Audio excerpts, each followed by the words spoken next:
Hi, this is Lamar, and you're listening to Getting to Third Space with Lamar and Tom.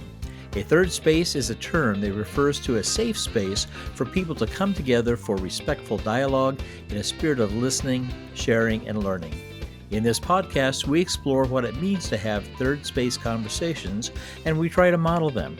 If you like what you hear in this podcast, please be sure to subscribe, share it, and of course, like it. The more people join us, the quicker we get to third space as a society. Now let's get to third space today. Hey, good morning, Lamar. Well, good morning, I guess Tom. It's morning, isn't it? Yes, we're doing it this morning. Oh my gosh, it is morning. My voice sounds like it's morning. Oh, yeah, and I'm still kind of coming out of the cold, so I may have to hit the cough button a couple times here as we're doing this. But we're doing better not coughing during our recording. So and I'm doing my best not to pick my nose during the recording too. So, how you been doing, Tom? Okay, it's been a rough. Okay. It's been let's be transparent and say that we are recording this the day after the shooting of Renee Nicole Good. Yes, in Minneapolis, and what a disturbing day. Yeah. In fact, I think I was telling you before that I don't know if I was just wound up last night watching footage, if I was, and some of the talking heads, or what, because I started digging into a lot of different areas, but I couldn't sleep. I think I got to sleep about 3:30 this morning, maybe. So if I wander off on our conversation, just so you know. It's all right. We can edit it. Or if I nod off, I know you'll leave it in. Yeah. But no, that was kind of what was going on around us here recently, like everyone else.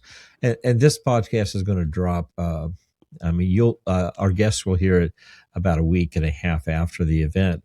And so it'll be interesting to kind of see where things have gone by then. Yeah, it will. I mean, it was incredibly disturbing. It was a disturbing video. Mm-hmm. I reached out to a friend back in Iowa whose daughter actually lives in that part of Minneapolis where this occurred, which is not very far, by the way. It's about a mile from where George Floyd was killed. Right. And so, it's the video. I understand they have different angles on the video. I've only seen the one that's been replayed many times on the news, but how really, really disturbing. Absolutely. I mean, whenever we hear of it, let alone see video of someone killing another person, it's shocking, and as it should be, and disturbing. But this was played over and over again. And I think that I certainly don't want us to become numb to what we saw, but we all are trying to make sense of what happened. What was really disturbed me was within an hour or two, the powers that be on both sides were coming out with a way to talk about what happened, to even bring it to a conclusion of this is what happened, and all this without investigation. Whether I have questions whether or not there'll be an investigation as well. I mean, who's going to investigate it? Those are my concerns. So hopefully by the time people are listening to this, that has been settled. We'll see. Yeah, my understanding, at least the way it was left yesterday, was that the Minnesota Bureau of Investigation was going to work with the FBI in the investigation, which, honestly, I'll say that I don't have a lot of confidence in the current leadership of the FBI. I do have a lot of confidence in the long experienced FBI agents, that have been in the field for a number of years, and understand how to do this kind of thing. But I am, encouraged by the fact that the Minnesota Bureau of Investigation is going to be working alongside them on this. Right. And I think that I think more comes out with the victim, about her personality, her person, how she was participating in. At that point, it was just awareness. As far as what we know, she was participating in awareness activities. But there's very quickly you begin hearing conflicting information, not only between people who are presenting information, but Tom, what was really disturbing was something we have been seeing more and more of, and that is conflicting information with what we're seeing. Yes. And with what eyewitnesses are saying. And that led me actually last night to part of my sleepless night, a term that is quite, we hear it a lot. And I want us to we talked about maybe exploring this a bit, and that's what's called gaslighting, in particular political gaslighting, which is kind of a subset of the psychological term. So that led me to watch a movie. Well, why don't you define it for us psychologically, and then then tell us a little bit about, because the term comes from the story behind the movie, right? Right. It comes out of a story that was written in 1938 called Gaslight, right. and so what's the psychological definition? So the initial story that was written was in a play, and then it came out in a movie in 1944. But the definition is I became aware of it in my studies and my practice when I started working with perpetrators and victims of abuse and violence. Mm-hmm. And it's really, it would be considered a psychological manipulation, a way to manage the narrative and to impact particularly one person or one side of things, manages the narrative to cast doubt in the minds and the stories of another person or a victim. Often it's a way to gain power. It's a really strong power play, but it's about denying events, trivializing what people say they did see, or something they did experience, or something they did feel is trivialized. It's twisting the truth in a way to keep the narrative on your side and your perspective to stay out of trouble. And then the victim, in a case of an abuser victim situation, the victim begins to second guess themselves and wonder if really they were abused. And if they're the cause, or if they're the reason that that whatever happened to them happened. All right. So now, using the movie that you watched last night. Maybe illustrate how that worked in the movie, so people got this. So the movie, and we'll put a link to the movie, by the way, so people can watch it on their own. But if you like old movies, but it's a real good movie. I thought that the story was done really well. It stars Ingrid Bergman and Charles Boyer, and also Angela Lansbury, someone that many people remember her work as well. But it takes place in London, and there's a marriage of a young singer, and the husband that she marries wants to live in a London flat, and not a flat, a house, and it was this young woman's house, her family home. In that home, there was a murder that had taken place, several years before.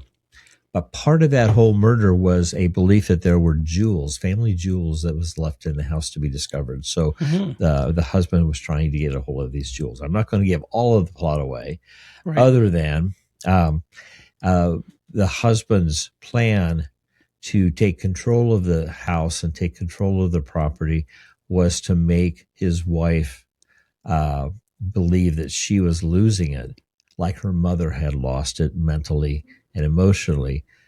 And at that time, and at that era, the houses were lighted. In fact, particularly wealthy houses were lighted with gaslight. So the lights were, gas operated. So were the lamps out on the street lights and all of that. So it was a thing. And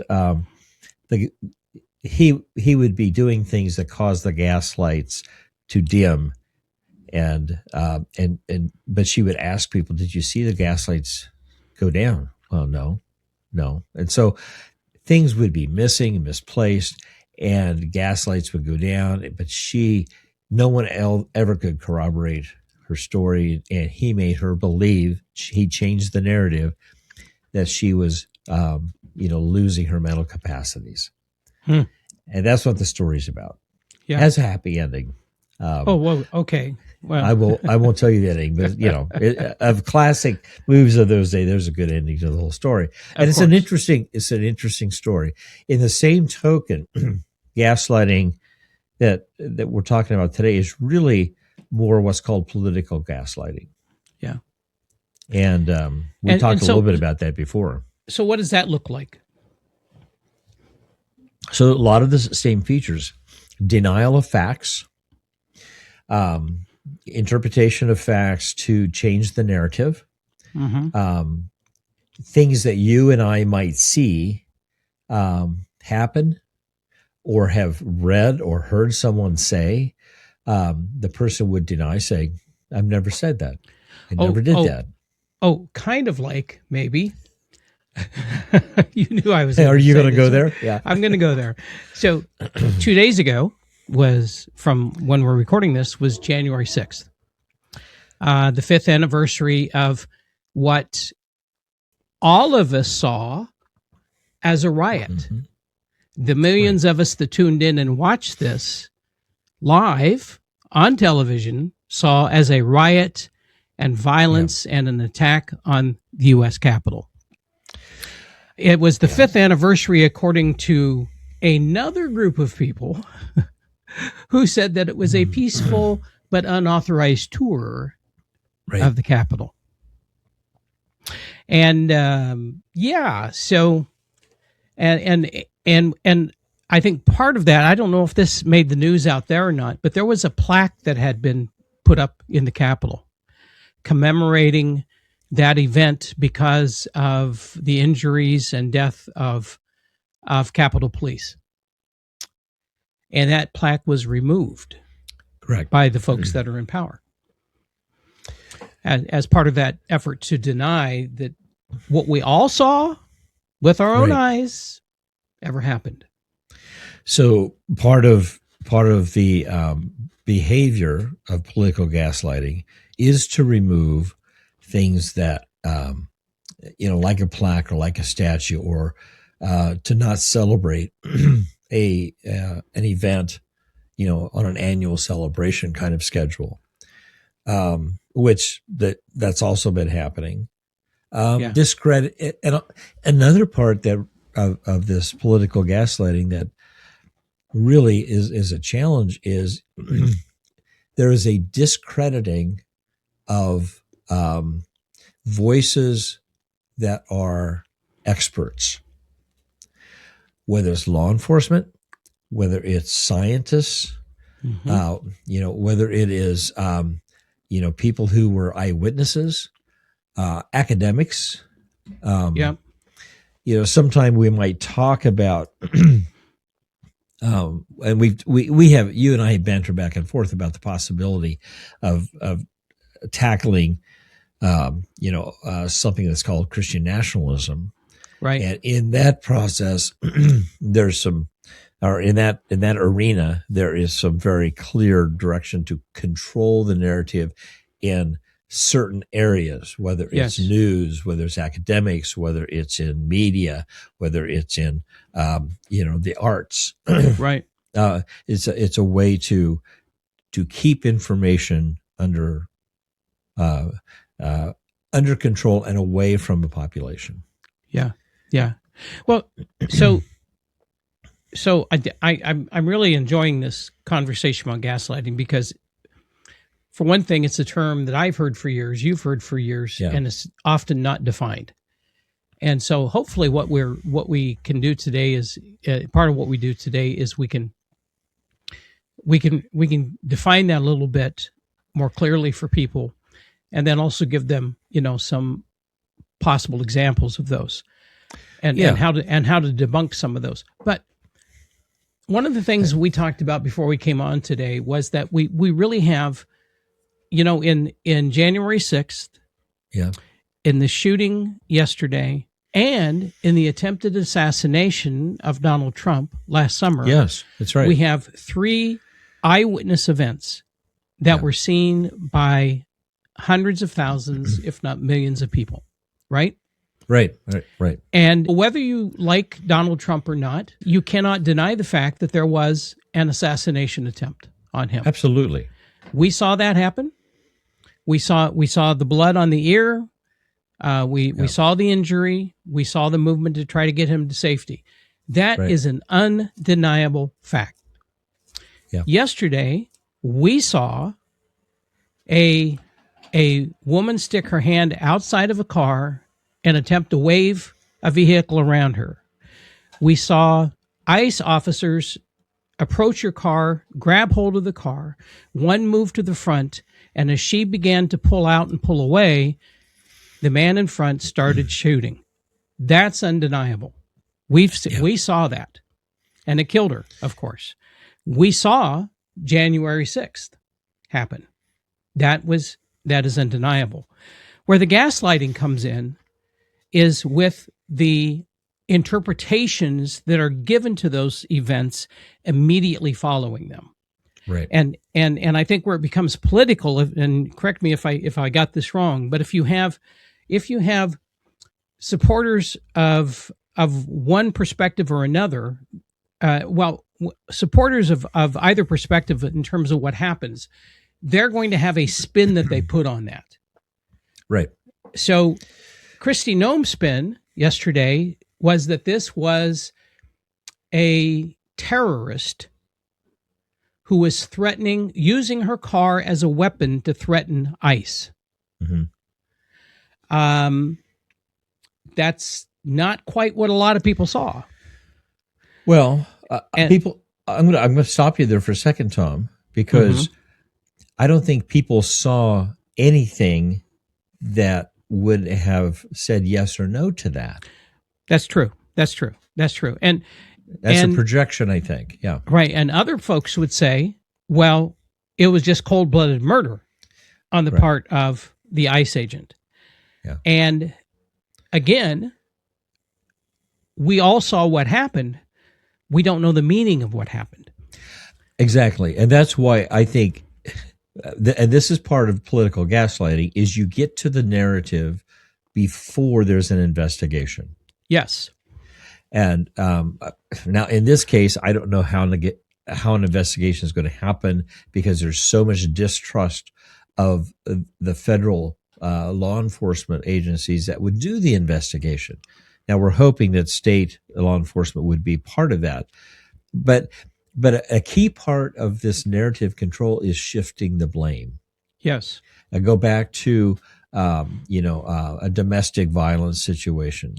A key part of gaslighting is to shift the blame on the victim. Yes. The victim did this, the victim hit me, the victim, whatever, that enticed this, my behavior. Right. And so very quickly, within 90 minutes to 120 minutes after the event, blame shifting happened, or at least blaming happened. Yes. Trying to tell the story from a particular side so that the victim becomes the bad guy. That's right. In this case. Does that make sense? Right. Yep. Yep. So it's always interesting how when the evidence begins to unfold, right? Mm-hmm. I think what's stunning to me is that the evidence became very clear in the on January 6th, mm-hmm. and yet there has been a concerted effort to completely reinterpret that event. Let me use another comparison to January 6th. Yeah. where there was a lot of investigation. We saw a lot of video, which took us down a road. But by the time we got to that end of that investigation, the narrative had already been spun, right? Mm-hmm. And if you take a look at some of the other kinds of if we that our leaders are involved in, the whole Epstein file thing, there was one point that sticks in my head in an interview, and there was and I wish I could remember who the international person was at the table along with our president, but one of the reporters came up with a question about the release of the Epstein files, and the response from the president was, "Are you still talking about that? This is old news." Mm-hmm. Well, it wasn't old news because even at that point, the files had not been released yet. And it is part of controlling a narrative saying, we're past that. What you're talking about is no longer of interest to anybody. And it's not important. It's asked and answered. Let's get on with it. Yeah, that's right. That's right. And I fear that a situation like this, that might be another tactic that's used, and it is part of the blame shifting, discrediting critics, and also introducing counter narratives, saying, we've already told you what happened. Believe it, and let's move on. Yeah. One of the things that is fairly commonly accepted is that we don't live in the age of truth. That there are more lies spun than ever before. How does that play into this whole dynamic?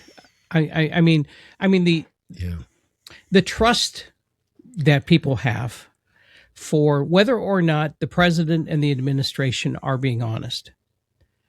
The trust that the president and his followers have that his opposition are being honest. Mm-hmm. How do we sort through to get to a truth that we all agree upon when there is such low levels of trust? And let's be very honest about this and say that both sides have said and done things to erode the ability of people to trust them. Yeah. And so now when they say, hey, trust us, it's a little bit like, really? Yeah. As you were talking, Tom, I think I first want to say, my first thought is there has always been political gaslighting. I don't think it's anything new. I think it's a lot more obvious now, partially because we have more tools as a consumer than we've had before. You can't walk anywhere, go anywhere, do anything without being videotaped. That's right. You walk into a store. Yep. You're walking along the street or something happens, everyone's pulling a phone out and starting to record, right? So I recognize that there is a lot more evidence, video evidence, and witness evidence than ever before. At this recording, it just was information released yesterday also on the Epstein files that there are millions of documents left in law enforcement's hands that have not been released. And so there's documentation investigations that kind of data takes time to sift through. But on the other hand, it's also readily available to you and I to see a lot of stuff, and we make inferences and judgments based off of that. So all that to say is the gaslighting becomes, the level of mistrust comes very, very quickly. Yesterday, you and I saw video, as well as millions of other people saw video, that in my interpretation of it, as I saw it, and the way you described it, was very much in conflict with what Christy Nomes said in her speech, right? So we make a determination about that.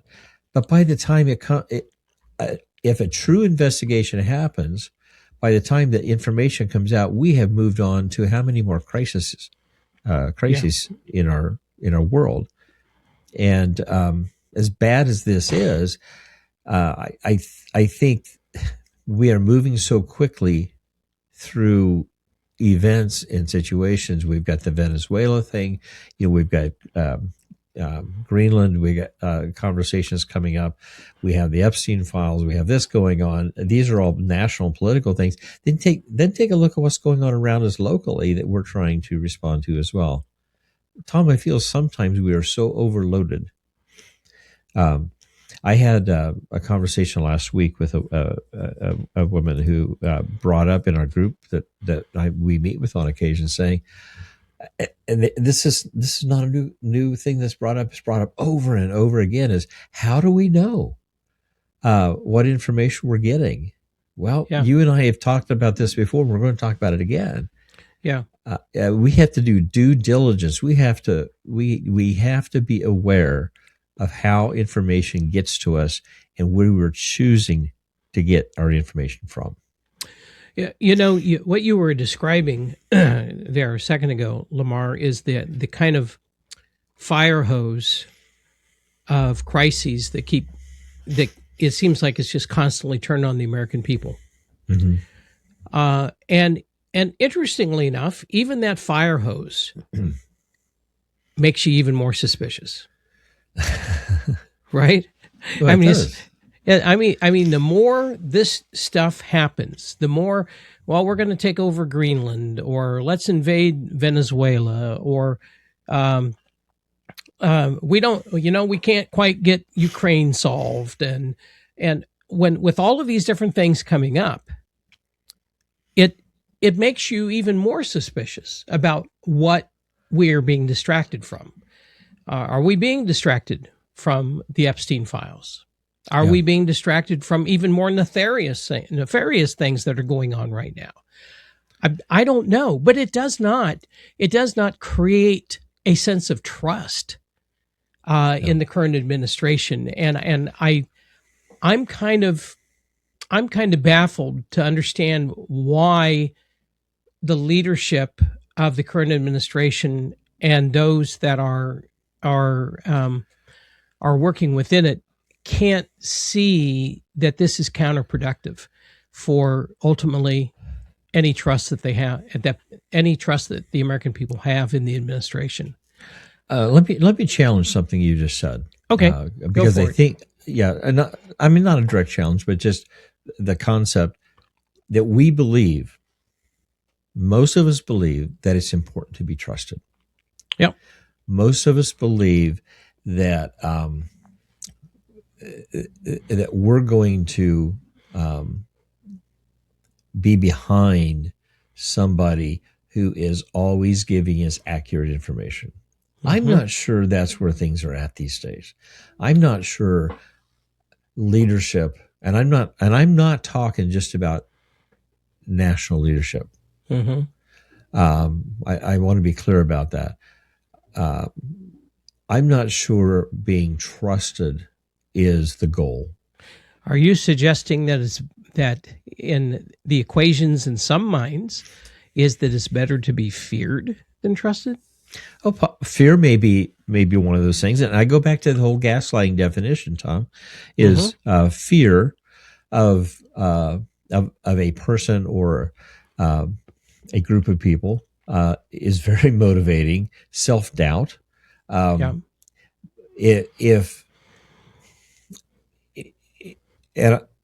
I want to make sure I'm not making this just about our current administration, right? Because I see it in leadership also at levels that we deal with locally, right? It's about, I may not trust the person that they're going to do the best job but are they going? Are they or that they're doing it above board? But are they able to get the things done that I think are important things to get done? Right. Right. Regardless, it used to be, and I still very firmly believe that the ends do not justify the means. But that used to be kind of the thing. It was not okay to get somewhere. It's not okay to solve a case by trampling on people's rights to solve the case. For example, Right. There are rules to investigations. Right. And because if you don't follow those rules, you could make stuff up just as quickly as you could find facts. Right. The second piece that I wanted to notice there, and then I'm curious about your response. The second piece is facts and truth are not the same thing. No. And it depends how you align the facts and how you present facts to kind of put a truth out there. Mm-hmm. Mm-hmm. Okay, I'm sorry. I rambled a bit. I'll let you. No. That's fine. That's fine. I don't really disagree with any of that. I don't think I do anyway. Because you said something earlier that made my mind kind of spin off a different direction. That's okay. That doesn't ever happen that's with an us. interesting thought. Okay. But yeah, and well, one of the odd directions that has spun off is this concept of doing the right thing in the right way. And what I find myself keep going back to over and over again is in the years that I spent working with nonprofit organizations. To me, that was at the center of what it meant to really have a strong, good, healthy nonprofit organizations. That an organization that you were committed to doing the right thing, which is very noble and very great and makes a great mission statement. But that the corollary to that is that you need to do that in the right way. Yeah. And now some people may object to the term right, but we generally think of doing the right thing in the right way. When we use those terms, we often think about what is, morally, how do we act? Ethically, how do we act? What is the ethical thing to do here? What is the moral thing to do? And for nonprofit organizations, that's really kind of the North Star. If you're a for-profit corporation, the North Star is creating value for your shareholders, right? And so the North Star for nonprofit organizations is generally within the area in which we work. What is the right thing to do or the ethical thing to do? And then the second part of that question is, how do we do that in a way that follows a set of values that honors who we are and the people we work with? And what I continuously struggle with is hoping and seeing that our governmental leadership, regardless of what label they use, is committed to doing the right thing in the right way, and in a more universally defined way of what it means to do right and to do it in the right way. I won't say that I've lost confidence in government to do that, but it's shaken. It's been really, really shaken over the last 10 years. Whether we are capable of doing that. Something you said that just brought back some memories for me, but something you said about, are people capable and able to do the right thing? And you're right. I'm going to use right in double time here. Doing the right thing is there's a certain judgment to that.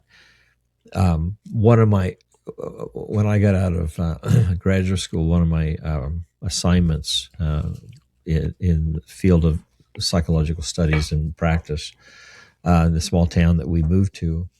I traveled to Southern California and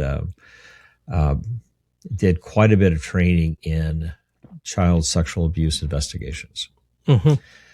Coming back, that was my role in the county and in the city that I lived, to assist the courts, to assist child services and mental health services in investigating and treating child sex abuse. So, so I spent a lot of my time in the court sharing testimony. I was there as an expert witness, and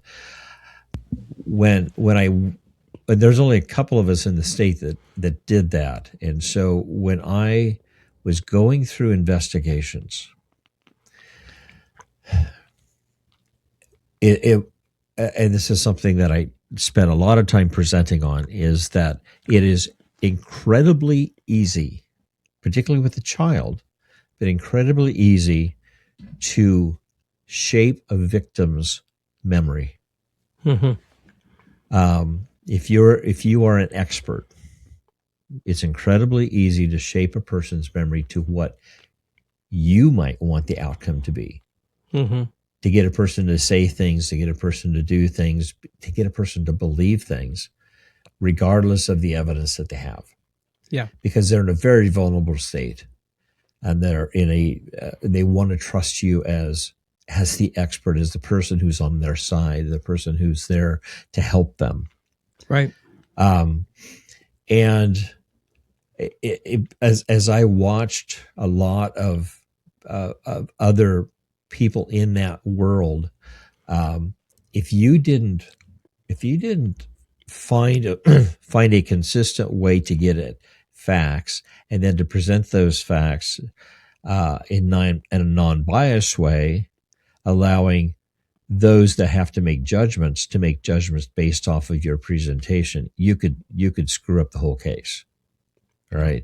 I think that, unfortunately, that level of accountability and responsibility has waned in this country, and both locally and otherwise. And I think that if I were to inject and lead a child and get that information in a different way and present that to the investigators and present it to the court system, and it was disclosed that, hey, Lamar Roth had influenced the outcome of this investigation, at that point, I would be held accountable by the court system and by my employer. I don't think that exists much these days. I don't think that level of accountability about you doing things that can be checked and verified. I don't think people are afraid of the outcome. Yeah. Yeah, that's a really good point. I don't know that they are either. And almost maybe the opposite could be true, that people have a greater fear now of being judged on trumped up charges, as opposed to being held accountable for something they actually really did. Tom here. You know, getting to third space is always free. We love doing this, and it is a labor of love we hope makes the world a better place. We don't ask you for money, but we do ask you to help us grow our audience. Hit the like button, share the podcast, and subscribe yourself. All of these will help us grow. Thanks. There's a lot of fear in the immigrant community. Yes, sir. That they could be arrested and detained and deported, regardless of whether their papers are in order or not, whether or not they have a green card, whether or not they're even citizens. That and the case that we've observed here, very close to home, is the case of Kilmar Abrego Garcia, where now what they're finding is that when his deportation order came about and he was sent to El Salvador, and there was efforts to try to return him home, then all of a sudden they found this other situation that he had not been arrested on. It had been dismissed as really being a charge of human trafficking out of Kentucky. And all of a sudden that became now a real thing. It's that kind of stuff, that, on the one hand, there is the situation you're talking about where if you are found to have led a child through an investigation to get to the conclusion that you were hoping to get to, you could be punished for that. That's right. And now it is like, even if you do nothing, even if you are simply driving down the street, or even if you're just walking down the street and you pull out a camera and you take a picture of something that's going on around you, and you think, that maybe is worth documenting, right? That in itself could be blown up to be something more than it is. It's a really strange time we live in. It's a very strange time we live in. So, Tom, let me ask you, because I am the fount of all wisdom. Oh, no. I'm sorry. That's not it. It's, we don't know diddly squat, but we have opinions. That's we right. have opinions, right? Yes. Yeah. When you're looking at what we were looking at last night, and we'll see more of it today, and you're hearing things. Can you tell me a little bit about how you process that? How do you work through that? How do I work through that? Yeah. What are the steps? I mean, all this stuff we've talked about over the last 4 years about, 3 years, moving into 4, about getting good information, of not passing on things that we don't think are accurate, for the sake of not just facts and truth, but for the sake of good communication relationships. What do you do to try to sift through this? Right. Well, so like yesterday, when I heard the report, honestly, the first thing I wanted to see was the video. It's like, I don't know what I can trust anymore. Okay. And so, but I can trust my eyes. And so let me see the video. Let me see the raw video. And when I saw the raw video, I made a judgment of what I believed happened based on what I saw. Okay. All right. But understanding that that's also preliminary, and that, I didn't immediately, rush out to the social media and start posting stuff that, oh my God, ICE just killed a woman, yada, yada, yada. Okay. I didn't do any of that stuff. But I just took it in. I watched it 2 or 3 times to try to see if I could understand as clearly as possible what might have been taking place in that moment. And after that, then I wait for the spin. We probably should mention that spinning is a form of gaslighting. Right? Correct. Yes. Right. So I'm waiting for the spin, and the spin came from people in Minnesota. The spin came from DHS, and I listened to it, and I just kind of stood back and I thought, we don't know enough yet. What we do know is that this was a single mom who lost her husband a few years ago. He passed away, and now she has a 6-year-old boy that has no parents, is orphaned. I mean, that all by itself is an incredible tragedy. And I hope that little boy has people in his life that love him and will care for him and help him get through these 2 great losses in his life. as time goes on, one of the things that I do, because now we don't know. I mean, and it's gonna take a while for the investigation to unfold. But I do go and maybe this is where you're kind of leading me to here. I don't know. I do go to a trusted source or two to check out stories. Because there's going to be all kinds of rumors that circulate around this. Right. And so one Right. of my favorite places to go is Snopes, and to Yeah. check in with Snopes and say, look at what are the rumors that are emerging out of Minnesota, and see what their fact checkers come up with. So Yeah, and I think we'll put that link also in the show notes of this video. But please check them out. And to be honest with our listeners, today was going to be a Snopes dive. that's right. I was just about to say that. I thought we should probably mention the fact that this is not what we planned today. No, this was not what we planned today. We were going to spend time looking at some fact finding stuff in Snopes, and we'll do that at another session. I'm going to say something here that may elicit some emotion, but I if I could step out of my emotion from what I was experiencing last night, and I was experiencing quite a bit. My wife and I had a lively conversation, not against each other, but just our frustration levels just kind of got the best of us last night. But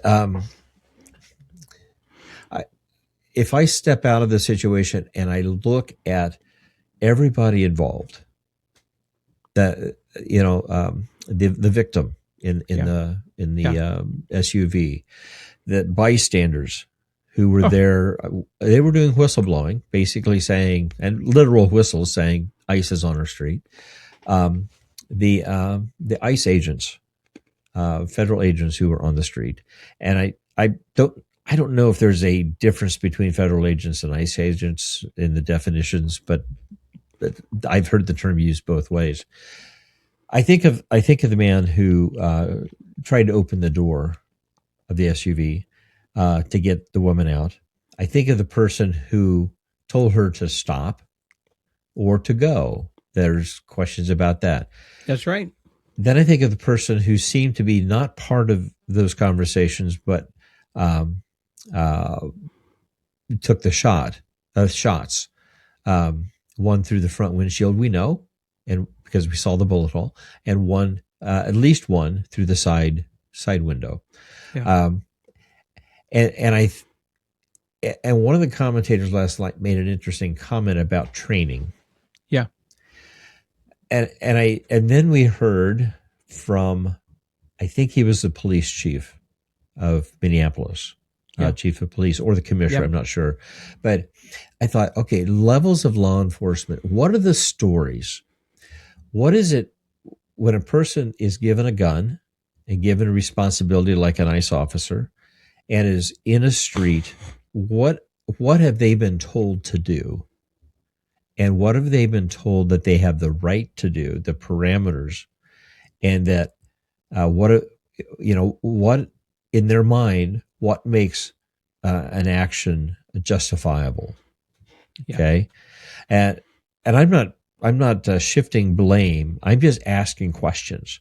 I'm thinking of the commissioner, and I'm going to use that term because that's probably what he was, or police chief, and those officers, the level of training that they've had, and the decision-making processes they have been trained under, how would they have handled this? And then the governor, Tim Walz, said that he's putting the National Guard on notice, which is a voluntary organization. Right. And I think about the level of training they have had. Yeah. How would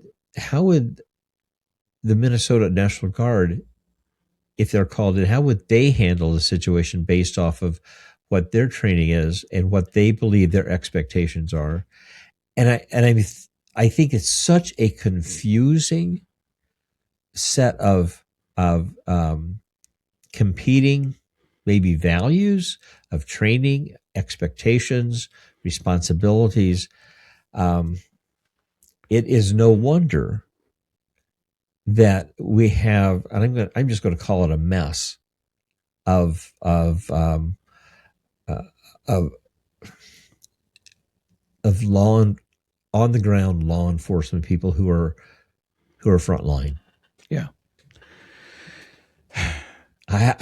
Those are things that was going through my head Yeah. from, if I was to sit down with the man who took the shot and really spend time going through that process and through training and through decision making and all of that, if you could get past the defensiveness, yeah, what would you find?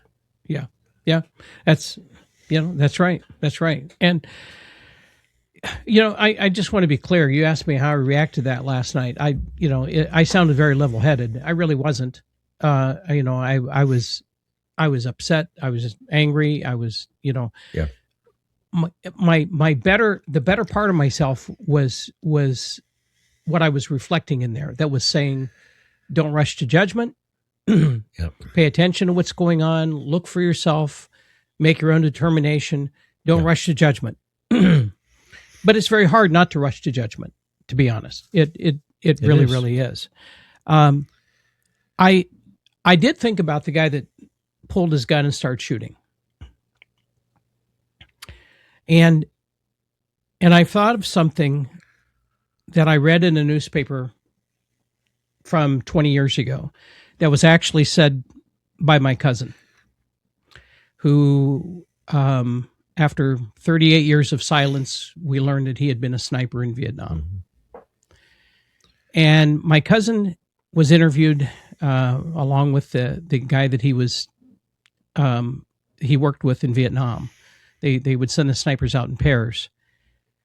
And I remember my cousin said in the newspaper this statement. He said, don't ever let anybody tell you it doesn't change you when you take another person's life. And I thought, I don't know who this guy is that pulled his gun and started shooting. Yeah. But does that person realize what they have just done to themselves? And if they don't realize what they've done to themselves, and if they don't care what they've done to themselves, then that's a pretty scary person. Yeah. Because I think any human being that pulls a gun and takes another life, they're going to stop and they're going to say, wow, something has just changed within me. And if they're not aware of it at that moment, they will be aware of it in the future. Yeah. So it's just a royal mess, Lamar. It's a royal mess. Well, we are counting on. I'm still counting on level heads, yes. People with a desire for a better outcome. Someone who has conscience to work guide by to try to solve these kinds of situations. Yeah.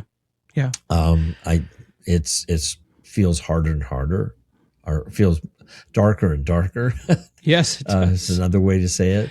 Yeah. That kind of thing will happen, but I am not hopeless. You and I come in contact, and this podcast, by the way, has really opened up a lot of good conversations for both of us, and we met people that we've never met before or would never have met otherwise. And we're meeting such wonderful people. Yeah. Regardless of whether we agree with everything or don't agree with them, there are good people out there that want to do the best. And so we are hoping and praying for that to be the case here. Yeah, absolutely. And Lamar, I know we had planned this show earlier this week about, doing this deeper dive into Snopes. I want to suggest that we go ahead and do that in our next podcast because it does relate to this. Yeah, I mean, it really, this whole podcast turned out to be really about gaslighting and the impact of that on things that we see happening with our own eyes. And I think, when what Snopes deals with are actually questions people have about things that they've heard, many of which are really gaslighting attempts. And they're debunking a lot of rumors and conspiracies. And I do think it is worthwhile for us to plan to go ahead and do that on our next podcast and just ask people to think of these kind of being paired together. Yeah. Yeah. Yeah. And I would encourage people to watch Gaslight, the movie. Yes. 1944 edition with Ingrid Bergman. It's a fun hour and a half. It's okay. Actually, I've got it on my list now. So okay. But don't do it like I did, all night long, because I couldn't sleep last night, and that's why my eyes are pretty heavy this morning. Well, hey, thank you for staying awake during this. I really appreciate it. You're welcome. So, oh my! All that to say, this has been, I think, a worthwhile conversation. I'm curious when this actually is out there for people to listen to here in about a week and a half, kind of what has transpired since then. Yeah. And we may want to speak to that as well. Yeah, that's right. This has been a good conversation, Tom. It has been, and every now and then we have these completely, totally unplanned things, and people may say, "Hey, that's great. Stop planning." Yeah. They may say, "We don't like your ideas. Do what's comes naturally here." So yeah, there we go. All right, hey Lamar, have a really good week, and I'll talk to you again soon. All right, take care. Tom here. Thank you for listening to Getting to Third Space with Lamar and Tom. Remember to click on subscribe to get notices about new episodes, and be sure to like and share the podcast as well. Opinions and ideas expressed in this podcast are solely those of Lamar Roth and Tom Klaus, and we'd like to hear your opinions and ideas too. You can leave us a voice message on Spotify, or you can email us at the addresses found in the show notes. Also, in the show notes, you can find links to some of the things we talked about today, so you can check them out yourself. Until next time, keep moving forward toward third space. This podcast was reviewed and approved by Jake and Ebby Dogs Incorporated.